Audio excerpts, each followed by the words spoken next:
नारद जी की सराहना बार बार भक्ति महारानी करती हैं। कहती हैं महाराज, भक्ति सुतौ तौ तरुणौ गृहीत्वा प्रेमे के रूपा सहसा विरासित श्री कृष्ण गोविंद हरे मुरारी नाथेति नामानि मुहुर बदन्ति। आज मैं प्रकट हो गई महाराज, आज मेरे पुत्रों के बुढ़ापा दूर हो गया है, मैं आपसे प्रसन्न हूं महाराज। आप बताइए कथम प्रतिष्ठा कत भागतेयम, मैं कहां बैठ जाऊं मैं।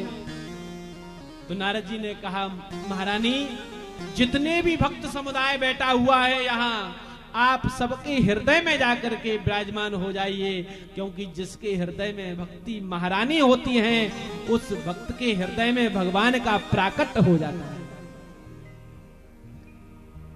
आज भक्ति महारानी के कष्ट की निवृत्ति हुई, इधर धुंधकारी का उद्धार हुआ। सूत जी महाराज ने सोनकाद इकट्ठा से 1000 ऋषियों को बड़ी सुंदर कथा सुनाई। आज की कथा को हम यहीं विश्राम देते हैं। कल की कथा का जो आयोजन है वो होगा, और उसके पहले सवेरे यज्ञ का भी कार्यक्रम प्रारंभ हो जाएगा। तो सभी लोग यज्ञ के अवश्य दर्शन करें, क्योंकि समस्त पापों का नाश होता है यज्ञ के दर्शन करने से। यज्ञ में आहुति देने से पितृ देवता हमारे प्रसन्न होते हैं, वो पितृलोक से हमें सुंदर आशीर्वाद देते हैं। इसलिए सुबह 7 बजे से यहाँ पर यज्ञ होगा और 11-12 बजे तक यज्ञ चलेगा। 12 बजे से कथा होगी, फिर 3 बजे से फिर से यज्ञ प्रारंभ होगा, फिर यज्ञ होगा। उसके बाद में 6 बजे से यहाँ पर महा आरती का भी आयोजन रखा गया है महाराज जी के द्वारा। वो विशेष आरती है, आप जरूर उस आरती में दर्शन करने के लिए अवश्य पधारें। रोज शाम को 6 बजे हुआ करेगी आरती। तो आज की कथा को हम यहीं विश्राम देते हैं। ठाकुर जी के चरणों में आज की कथा को प्रणाम करते हुए ठाकुर जी से प्रार्थना करते हैं, आज की टूटी फूटी वाणी से आपको कथा सुनाई उसका स्वीकार करें। कल की कथा में फिर से सभी लोग अवगाहन करेंगे। एक बार सभी लोग मेरे साथ में बोलेंगे राधे राधे राधे राधे। बोले भागवत के जो श्लोक हैं उनको बड़ी मधुरता से गाएं, ऐसे वक्ता होना चाहिए। वक्ता का चयन अच्छा करना चाहिए। भागवत में स्पष्ट लिखा हुआ है, आजकल कोई भी तैयार हो जाते हैं, विरक्तो वैष्णवो विप्र, विरक्तो वैष्णवो विप्र वेद शास्त्री विशुद्धिकृत दृष्टांत कुशलो धीरा वक्ता कार्योति निष्प्रह। बोले वक्ता कैसा होना चाहिए? विरक्तो, विरक्तो वैष्णवो विप्रो वेद शास्त्री विशुद्धिकृत दृष्टांत कुशलो धीरा वक्ता कार्योति निष्प्रह। विरक्त होना चाहिए, वैष्णव होना चाहिए, गुरु दीक्षा लिए हो, गायत्री मंत्र का जप करने वाला हो, संध्या वंदन करने वाला हो, और विप्रो ब्राह्मण होना चाहिए। ब्राह्मण कैसा होना चाहिए? वेद शास्त्र विशुद्धिकृत, वेदों को जानने वाला, शास्त्रों को जानने वाला विद्वान पंडित होना चाहिए। पंडित किसे कहते हैं? सत्य असत्य विवेचनी बुद्धि पंडास पंडितः। जो सत्य असत्य का शुद्ध विवेचन करे वो ही पंडित है। इसलिए अच्छे ब्राह्मण से कथा का वाचन कराया जाए। जितने भी उत्सव भागवत में आए उनको बड़े भाव से कराएं, चाहे वो वामनोत्सव हो, चाहे वो नंदोत्सव हो, चाहे वो कृष्ण जन्मोत्सव हो। जितने भी उत्सव आए वो बड़े भाव से होने चाहिए।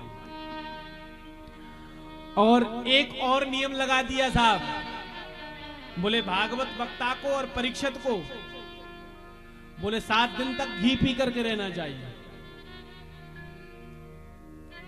अब बड़ी व्यवस्था खराब रही है।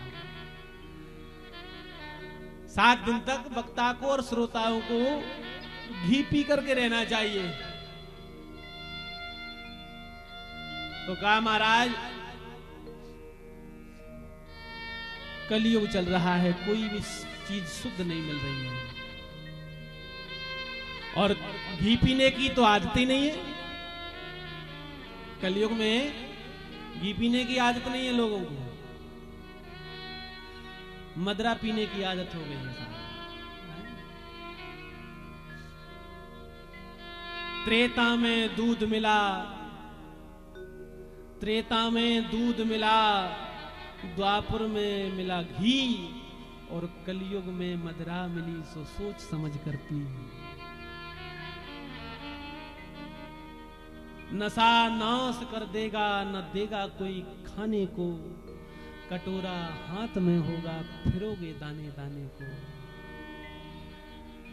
अगर नशा करना है प्यारे तो भगवान के नाम का नशा करो। और सबसे बड़ा नशा तो अन्न का नशा होता है भैया। अगर तुम्हें नशा की आदत पड़ गई हो तो एक काम करो, अगर 4 रोटी खाने की क्षमता है तो नशा में ही रहना है तो 2 रोटी ज्यादा खा लो, तो अन्न से तुम गन्नसन्न हो जाओगे। और नशे में भी तो आदमी गन्नसन्न रहता, कुछ पता ही नहीं चलता कर क्या रहा। लेकिन महाराज कलयुग में लोगों को मदरा पीने की आदत है, घी पीने की आदत नहीं है। और थोड़ा बहुत घी पी भी ले तो महाराज पेट गड़बड़ा जाएगा। इसलिए महाराज कोई और उपाय, बोले एक काम करो, बोले फलार करके कथा सुनो, फलार करके कथा सुननी चाहिए। बोले महाराज अच्छा, बोले हाँ। बोले फलार करके कथा तो सुने महाराज, लेकिन गड़बड़ हो जाएगी।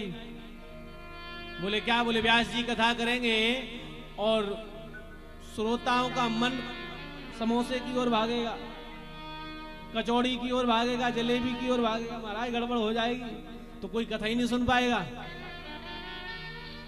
तो व्यास जी ने कहा एक काम करो। बोले क्या? भोजनम तु परम मन्ये कथा श्रवण कारकम् नोपवास बरा प्रोक्ता कथा बेग्न करो यदि।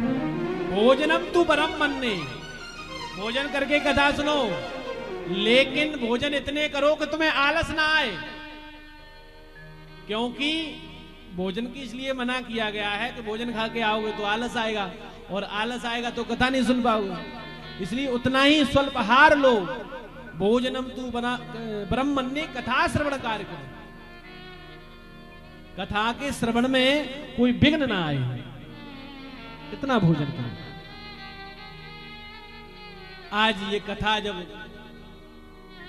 सनत कुमार नारद जी को सुना रहे थे, भक्ति महारानी वहां प्रकट हो गई और ताता थैया करके नाचने लगी। साहब जय हो नारद जी आपकी, अरे आप धन्य हैं, आपने मेरे पुत्रों के बुढ़ापे को दूर कर दिया है, धन्य हैं आप।